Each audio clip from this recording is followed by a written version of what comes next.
salah satu bentuk ujiannya, coba ingat baik-baik, salah satu variannya,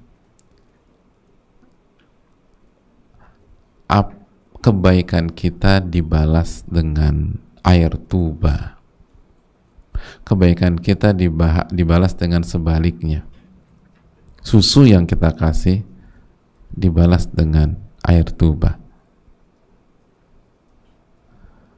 Kalau itu kita alami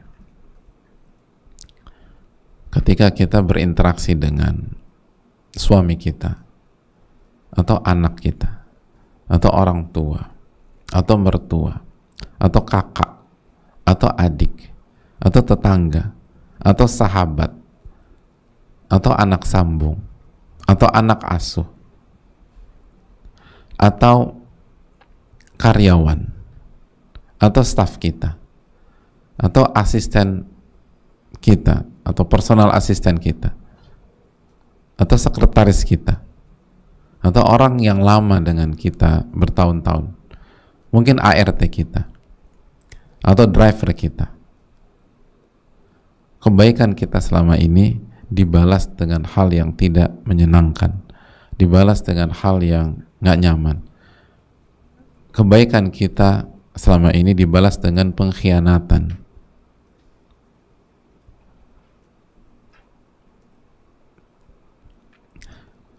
Maka itu adalah ujian kejujuran dari Allah. Ujian kejujuran. Allah berfirman dalam surat Al-Furqan ayat 20,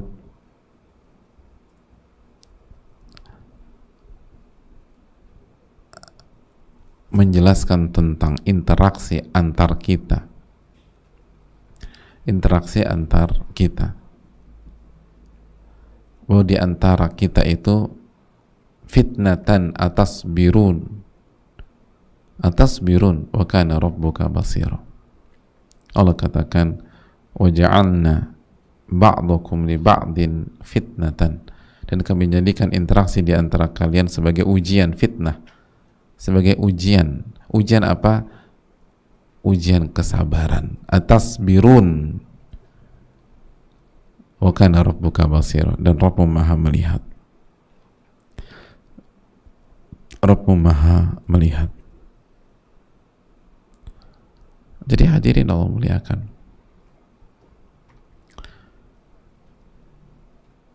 dan interaksi itu ujian. Maka segala dinamika dalam interaksi sosial itu ujian kesabaran, ujian keikhlasan, ujian kejujuran. Dan salah satu dinamika dalam interaksi adalah ketika kebaikan kita bertepuk sebelah tangan, ketika kebaikan kita dibalas dengan keburukan, ketika kesetiaan kita dibalas dengan pengkhianatan, ketika kejujuran kita dibalas dengan kebohongan. Pada saat itu terjadi, ingatlah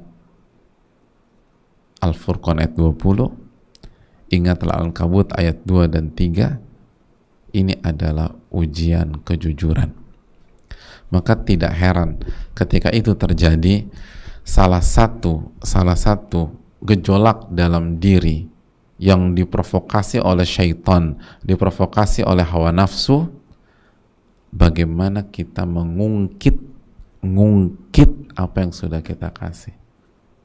Jadi ketika kebaikan kita dibalas dengan keburukan, itu syaitan dan hawa nafsu akan mendorong kita untuk ungkit kebaikan Anda, ungkit kebaikan Anda, serang dia dengan mengungkit kebaikan Anda, biar dia malu, biar dia tahu diri.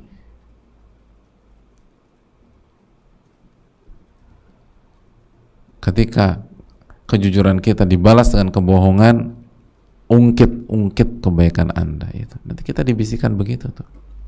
Ketika kesetiaan dibalas dengan pengkhianatan, ungkit jasa-jasa Anda. Ungkit pemberian Anda selama ini. Serang dia, kan makanya bil manni wal adza, karena orang kalau diungkit-ungkit itu gak nyaman.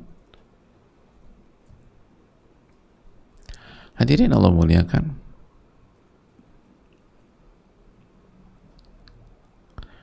maka jangan sampai terprovokasi. Minta pertolongan kepada Allah. Minta pertolongan kepada Allah. Minta pertolongan kepada Allah. Dan sadarlah, yaqadhah, kata Al-Imam Ibnul Qayyim dalam Madarijus Salikin, kita harus sadar, yaqadhah, sadar bahwa ini adalah bagian dari ujian.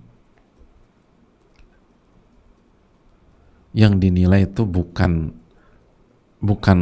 poin A, poin B, poin C, poin D, bukan. Tapi yang diuji, yang dinilai adalah kejujuran kita dan kesabaran kita.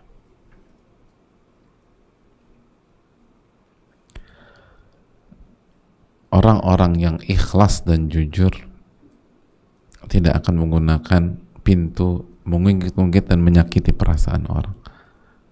Tapi orang-orang yang tidak ikhlas, ia akan menggunakan pintu itu bahkan mungkin dari awal. Jadi nggak usah nunggu air susu dibalas air tuba, dari awal pun dia akan ungkit-ungkit. Makanya Allah katakan, seperti orang yang memberi dan berinfak dan dalam kondisi riya kepada manusia, kalladzi yunfiqu malahu ria'an nas wala yu'minu billahi wal yawmil akhir. Seperti orang yang berinfak dengan kondisi riya, mengharapkan pujian orang, dan dia tidak beriman kepada Allah dan hari akhir. Coba kita evaluasi Ibu sekalian, bagaimana kita menjadi seorang istri. Tapi aku kan sudah baik, betul, baik penting. Aku udah berkhidmat sama suamiku, alhamdulillah. Aku sudah berikan hak-haknya, kebutuhan-kebutuhan suamiku, alhamdulillah. Tapi pertanyaannya, untuk siapa kita lakukan ini semua?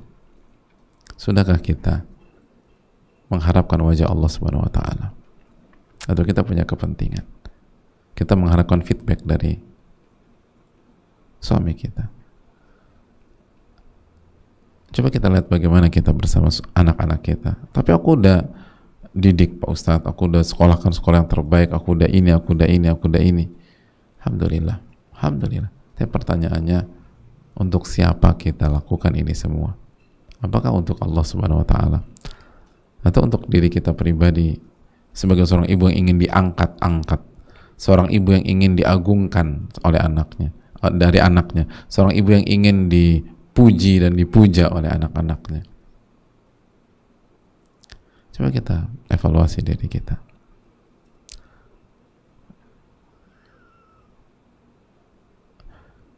Aku tuh udah baik sama mertua Pak Ustadz, tapi mertuaku kelewatan. Alhamdulillah sudah baik sama mertua. Untuk siapa kita lakukan itu? Apakah untuk Allah? Atau agar disayang oleh mertua kita dan kita nggak mendapatkan itu, akhirnya kita berontak. Hadirin, ini bukan tentang beramal, berbuat baik, tapi ini tentang mengapa kita berbuat baik. Makanya kan pembahasannya ini bukan tentang sebatas beramal, tapi bagaimana menjaga amal tersebut dari perusak-perusaknya, dan ini perusaknya. Ini perusaknya.